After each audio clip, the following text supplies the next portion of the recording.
Hello everyone and welcome back to Horror Stories. I know many of you use these episodes to fall asleep, so before you drift off, I'd love it if you could leave a comment letting me know where you're listening from around the world. Also, don't forget to like and subscribe if you're enjoying the episodes. Story 1. I was on a road trip from northern Washington down to southern Utah to meet my family for just a few days, close to Christmas. For that drive, I rented an Airbnb along the way. I wasn't looking for anything special. I honestly just needed a place to sleep. So I found the cheapest option right at the halfway point in Idaho. It was basically in the middle of nowhere, far from towns and cities, but it was only about a mile off the highway, so it was perfectly convenient for what I needed. I left in the morning and started getting close as the sun was already going down. That part of Idaho was covered in forest and felt pretty uninhabited. I didn't see many houses or other places around, except I guess the Airbnb. After driving on the highway for a while, my phone told me to turn off onto a very narrow dirt road. There were no lights or signs, nothing that indicated there was an entrance there. I drove slowly and carefully the whole mile down that dirt road until I reached the cabin, and at first glance it looked way bigger than I expected. The listing didn't have any exterior photos, but it said it was a one-bedroom cabin, so I pictured something pretty small. I parked right in front of the entrance. The forest all around was thick and dark. I could hear birds and animals calling back and forth as night settled in. I walked up to the door and I almost had a heart attack when it suddenly flew open. "I didn't mean to scare you," the man said with a huge smile and an overly friendly voice. I was still recovering from the jump scare and on top of that, confused. Who was this guy? And why was he there? He explained that he was Charlie, the owner of the Airbnb. I think he noticed I still didn't fully understand. That's when he said, "Your room is this way." And that's when it clicked. The Airbnb was a room inside the cabin, not the entire cabin. I couldn't believe I'd made a mistake like that. I was sure it didn't say anywhere that it was a shared space, but in that moment with the pressure on me, I figured that the fact there were no exterior photos and that it said one room made it all make sense. I followed Charlie.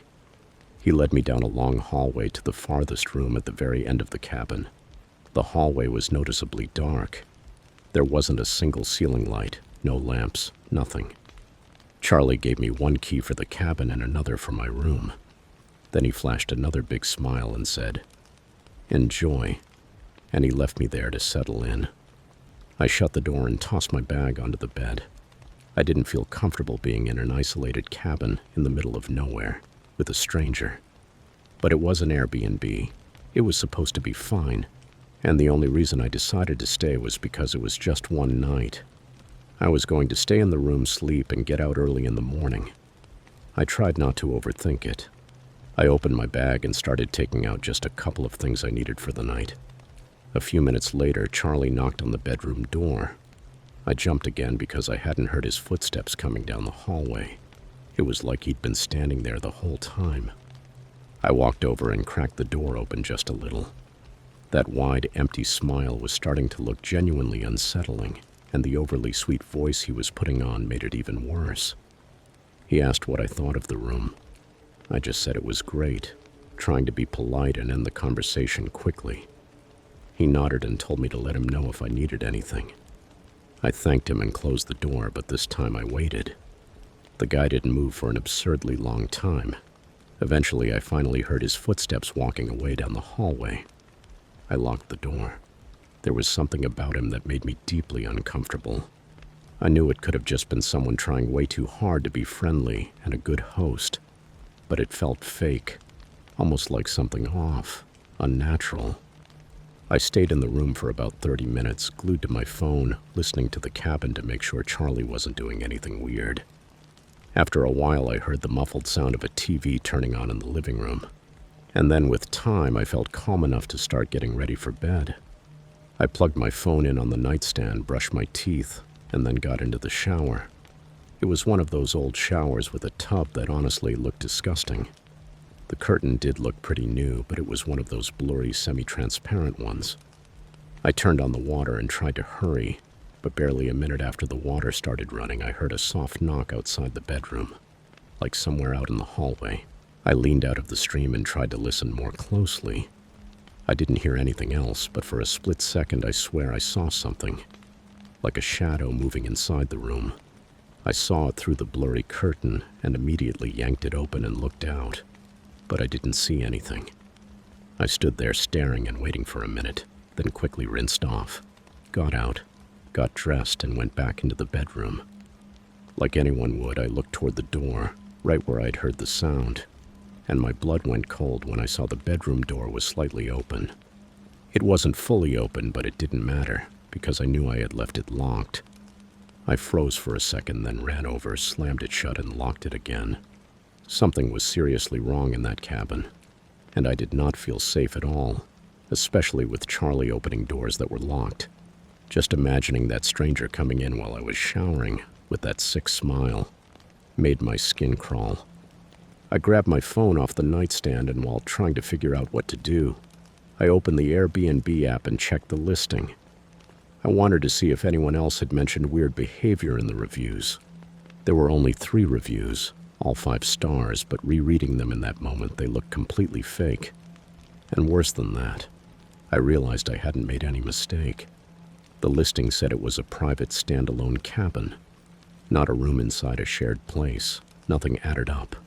Or, it did add up, but in the most disturbing way possible. I had to leave immediately. I shoved the few things I'd taken out back into my bag. Then I walked to the door, pressed my ear against it, and listened, trying to figure out where Charlie was and whether I could get out fast without drawing his attention. I could still hear the TV, faint and distant, from the living room, which I knew was right next to the front door. But as I stood there in silence, I started hearing something else, something soft, coming from inside the bedroom I was standing in. I turned slowly. I heard a low, rough, raspy breathing coming from the closet. I yanked the bedroom door open and ran. The living room was empty when I sprinted through it and bolted straight for my car.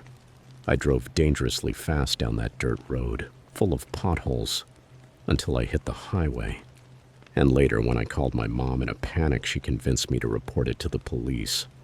I did, but I'll spare the details that don't matter because, in short, nothing came of it.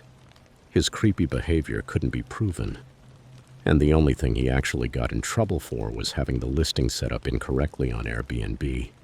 And to make it even more disturbing, Charlie wasn't even his real name. Thankfully, the listing was removed for deceptive advertising, and I never saw it posted again. So hopefully no one else ever has to go through something like what I went through.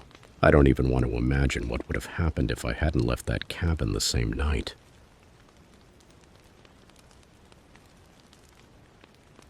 Story 2. This happened a couple of years ago. I was 23 years old at the time. I rented this cabin because I wanted a stress-free vacation, something quiet and far away from everything.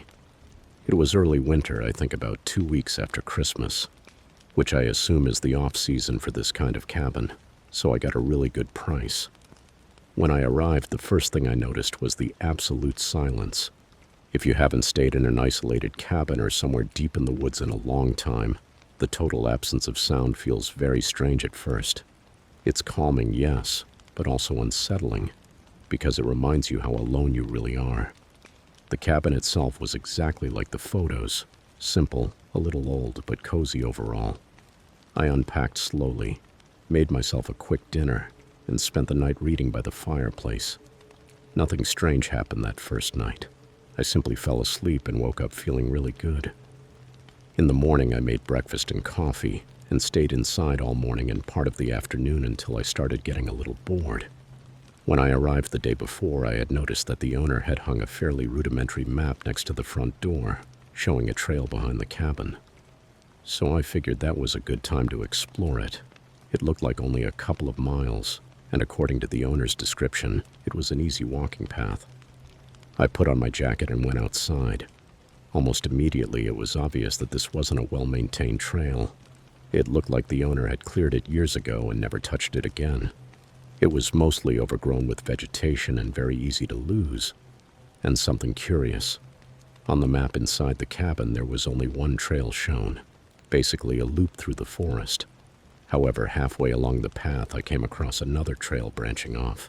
There was nothing visible in the distance down that way, but curiosity got the better of me and I decided to follow it. After all, I didn't have anything better to do. For the first 5 minutes or so, I didn't see anything at all. I had no idea why that path might have existed or how it had even formed. But then I reached an area covered in thick bushes. After pushing my way through them, I found what was at the end. There was another cabin. It was old and in ruins, with moss growing on the walls and so deteriorated that it was obvious no one had taken care of it in decades. Without exaggeration, it was the creepiest cabin I had ever seen in my life. And the fact that it was in the middle of the forest, not very far from the cabin where I was staying, only made everything more disturbing. I walked a little closer and looked inside through the entrance, which didn't even have a door.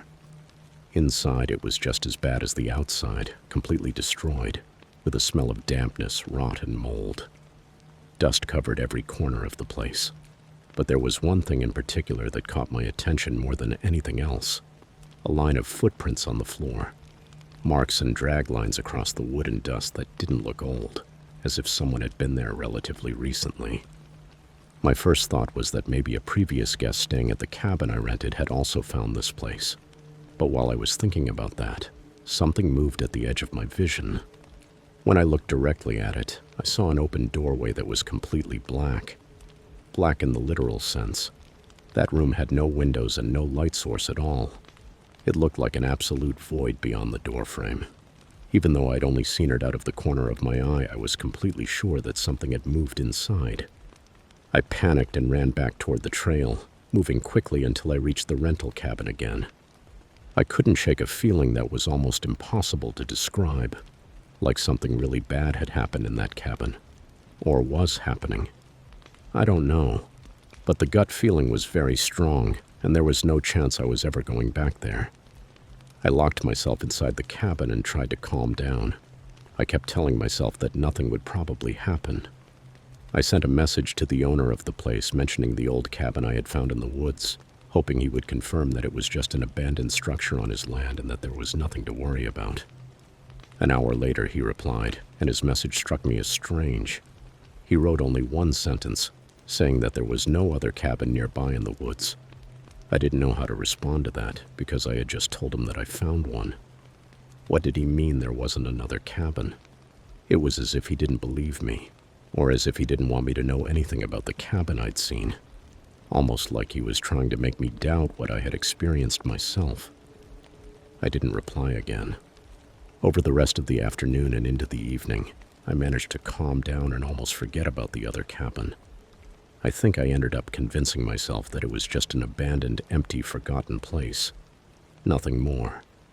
I made dinner, had a couple of drinks, and sat by the fireplace. It must have been around 11 at night because I remember being up pretty late. And suddenly, without any warning, that feeling came back. My stomach dropped and that horrible pressure in my chest returned all at once. It was very sudden. I sat up on the couch and started looking around, but everything was dark and silent.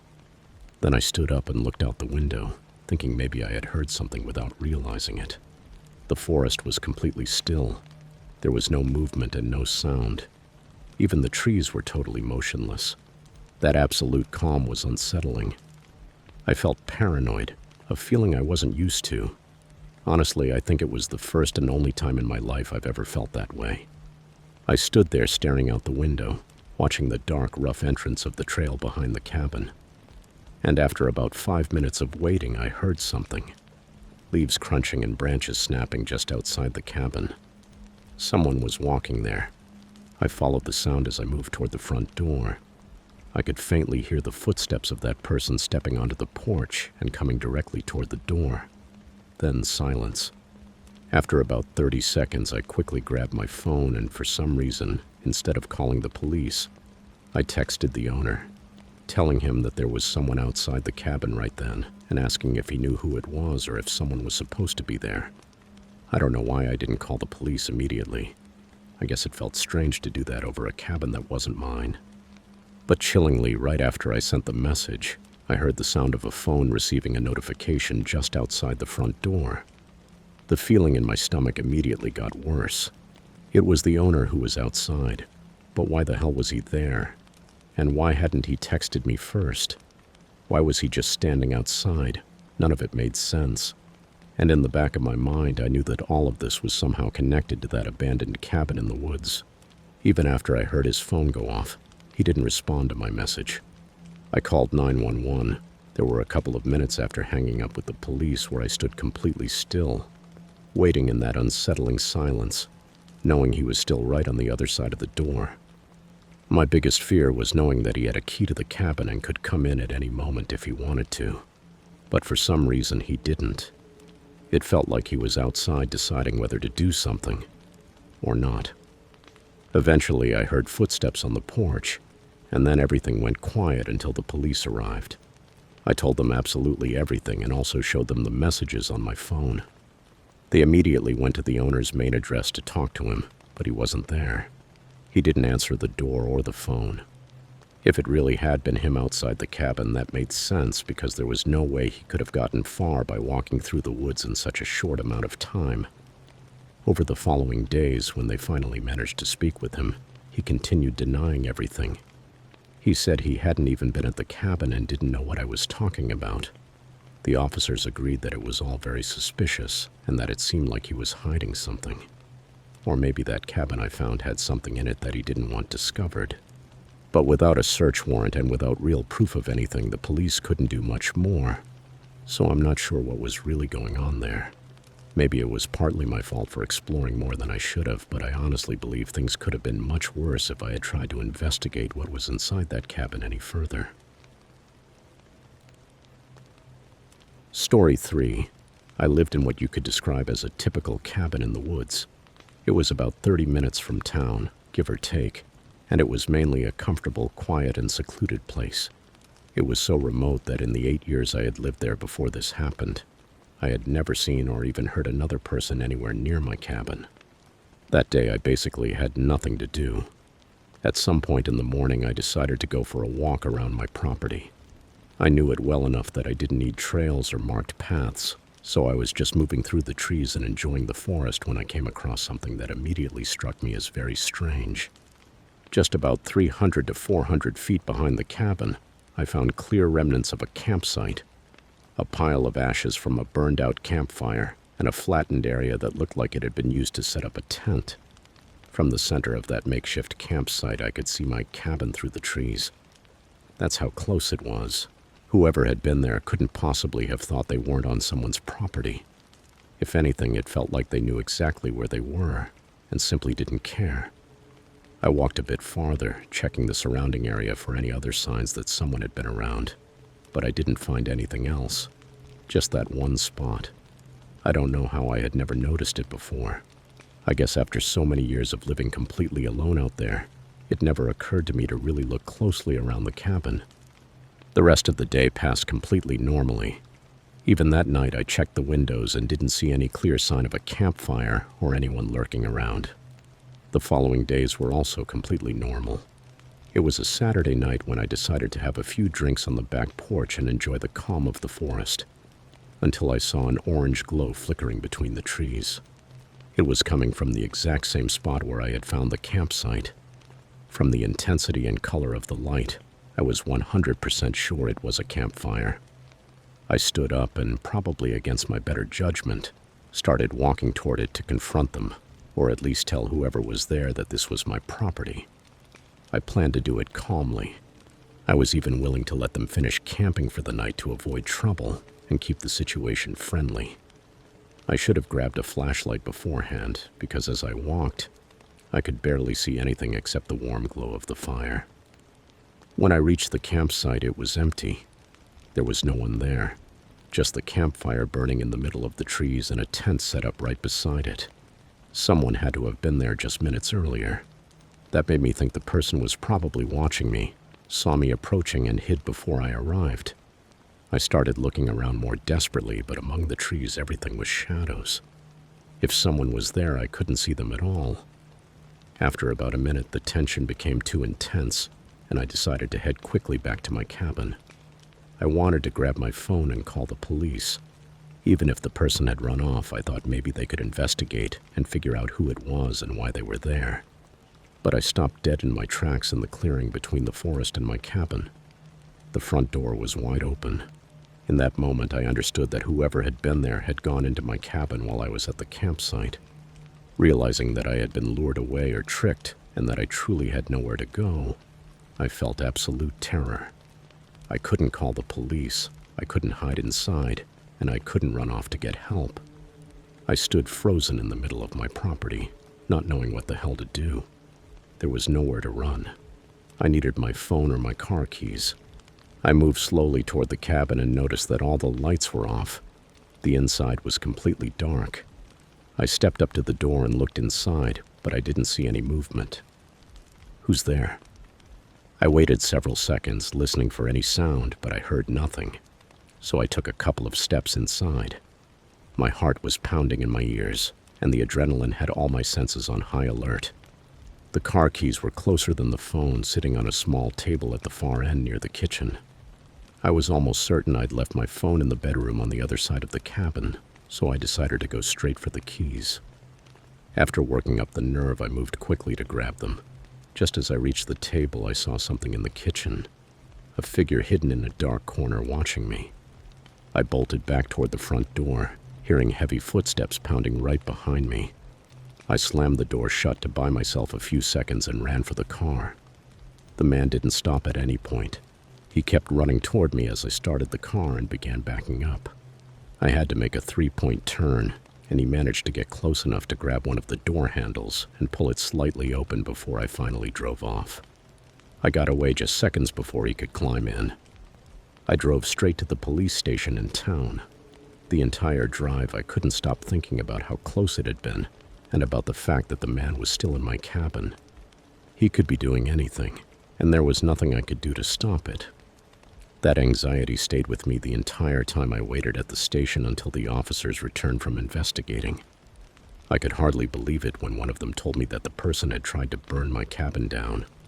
They found the fireplace turned all the way up, packed with an enormous amount of firewood that had filled the entire living room. It was a miracle the floor or the ceiling hadn't caught fire. The officers managed to contain it enough until the fire department arrived and put it out completely. The only evidence left of that man was the ashes from his campsite. Everything else, including him, had disappeared without a trace. It became even more terrifying to think that he had been trying to harm me and had likely been watching my cabin from the woods for days, or even weeks. I had no idea who he was or why he was doing any of it. I didn't spend a single night in that cabin after that. I hired movers to pack everything up and relocate me somewhere else, very far away. The criminal investigation continued for months, but without any new leads, it never went anywhere, and eventually the case went cold. I don't think I'll ever know what he had planned for me, or how badly things could have truly ended in that cabin.